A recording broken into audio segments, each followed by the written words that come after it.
We continue to follow breaking news from overnight. We did just get an update. Authorities say 3 people were killed in Sullivan, Indiana after those overnight storms tear through Indiana. Our John Duran and Matthew Foltz, they are going to be they're live monitoring the damage from this morning. Many of us went to bed watching Sean and Angela as the storms were rolling in, and we're kind of waking up to the aftermath of last night. Lindsay, you've been very busy. And as the sun comes up, just kind of seeing the extent of the damage, because while we're focusing on a couple of spots where we know got hit the hardest, we've had damage reports from all over the state. Even if it was outside of those tornadic warnings, we've had straight line wind damage reports as well. So this is going to be one of the situations we'll continue to monitor, especially once the sun does come up just before 8 o'clock this morning. Wanted to put our radar, the bigger picture, into motion, where you can see the main line of storms has now essentially dissolved itself as it's tracked off to the east. We are now on the backside of the storm system, so we are getting in on that much cooler air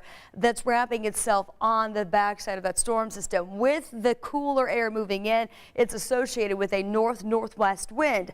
Winds are going to stay gusty today, 45 to 50 miles per hour, and that will continue to bring in that cooler air as the day plays on. So right now we're still sitting at 51 in Indy, but give it a couple of hours and we're already seeing those 40s taken over, and that's where we're going to hang out for the rest of the day. 45 in Kokomo right now. We've got 49 in Greencastle. Here's that wind advisory I was talking about, of 45 to 50 mile per hour gusts, and it's not quite here just yet. We're really going to see this wind field increase as we get closer to about 8 o'clock this morning. Just check this out, from Kokomo down to Bloomington. 40 to 50 mile per hour gusts already at that point, and it's going to continue through the course of the day. This is through 11 o'clock this morning, still noticing those very strong peaks in excess of 50 miles per hour. And then eventually we'll start to see these winds calming after about 6 o'clock, and that's when that wind advisory will eventually expire. Just be prepared. That cooler air is going to settle in with temperatures holding steady in the 40s, and that chance we could see perhaps a stray rain shower later on. But we are in the clear as far as the severe weather goes, as we continue to monitor some of those hardest hit spots from these storms overnight. Again, 3 fatalities we do know now coming out of Sullivan County, and our John Duran there on the scene. What's it look like? Paint the picture for us from down there. Lindsay, we're a little bit closer than we were just a half hour ago. We're told right behind us is a staging area for emergency responders. I spoke to one firefighter who said just beyond that, homes are absolutely leveled. The destruction is horrific. And just, I mean, you don't even have to go that much closer to see some of the destruction. Trees on the ground. You see a piece of sheet metal hanging off of a power line there. And then I'm going to take you over these branches to this side. We're told by this firefighter, this was a trailer home that had been there for as long as that firefighter could remember. It is completely flipped onto this Ford right next to it, and you could see the address is actually upside down, so it looks like it did a complete tumble over onto that car. The Sullivan County Sheriff declaring a state of emergency here.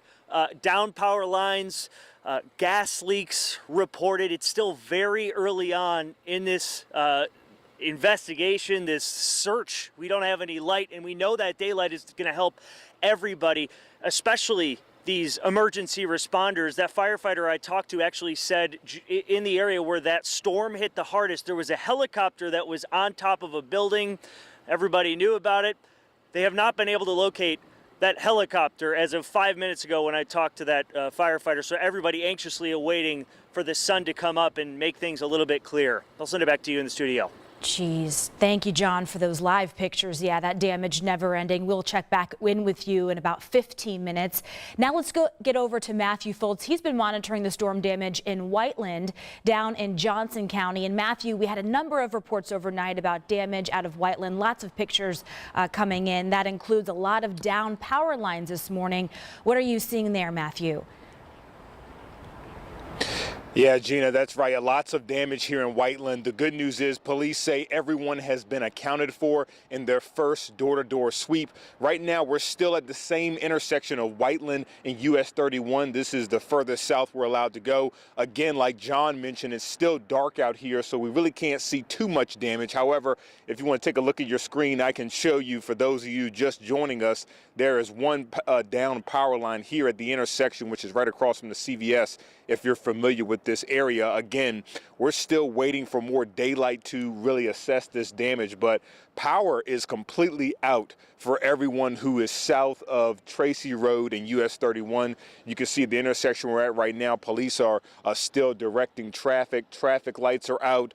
It's dark for as far as we can see. In the distance, we can see a little bit of light, which is just north of here. But as you can tell, the power is on just north of this area. But take a look at some of this video we shot overnight. This is from some of the Whiteland neighborhoods. You can see debris left behind, busted out windows. Just the severe weather really wreaked havoc on this area. In fact, we actually had one viewer send us pictures that showed her Jeep. The Jeep she was driving in just about a mile east on Whiteland Road from where we're at right now was completely damaged from this just severe weather that came through here. So again, just lots of people in the dark this morning. Thankfully, the good news is Whiteland police say everyone has been accounted for. There are no injuries that we've been reported of this morning. But again, we'll be out here all morning long, keeping you updated right here on 13 Sunrise, as well as our website, WTHR.com. Gina. All right. Thank you, Matthew. And the Johnson County Sheriff, he also wanted us to pass this along to you. If you do not live in Whiteland, to stay out. It is dangerous this morning. He said because of those down power lines, he says stay out of the area. Matthew, thank you for those live reports. We will check in with you in a few minutes in the next hour. In Martinsville, high winds and power lines brought down trees and power lines. One church lost its steeple due to the wind. Many other buildings in this area missing doors and roofs. It includes this apartment complex that saw significant damage. The complex has also been without power now for hours. We spoke to one resident there who says this devastation comes as a shock. I mean, this is like the first time that we've really experienced something like this, because the last one was in '04, so I was only 4 years old. So I don't really remember that one. I didn't expect it to be like this. Yeah, and as Matthew mentioned in his live report, a Jeep in Martinsville destroyed by storm damage. This was in the downtown Martinsville Square. We've been in contact with the owner of this Jeep. Good news, she is okay this morning. The Martinsville Town Square was hit hard, though, by this storm. Crews there working throughout the night to deal with downed power lines, trees, and wind damage. Just a really similar story kind of wherever you look this morning. The fire chief there says it is important for people to stay home today as crews continue to clean the area, check for safety. We need people to stay home. We need people not to be out because we have a lot of power lines down at the moment, and we're trying to identify all those places. So we've regrouped now in staging right now to try to formulate the secondary plan here to go out into the community. And Indiana State Police responding to massive damage at McCormicks Creek State Park in Owen County. That's not too far from Bloomington. Look at these pictures. You can see a large number of trees downed, campsites destroyed. We're told all campers were safely evacuated.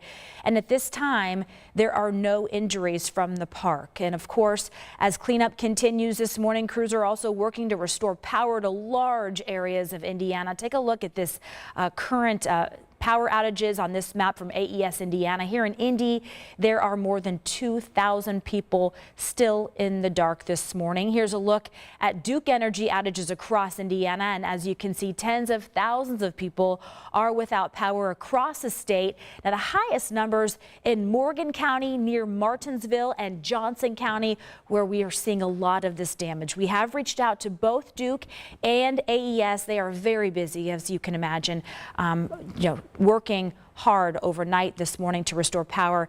We're trying to figure out a timeline on when service will be restored, so we'll let you know just as soon as we hear back from them.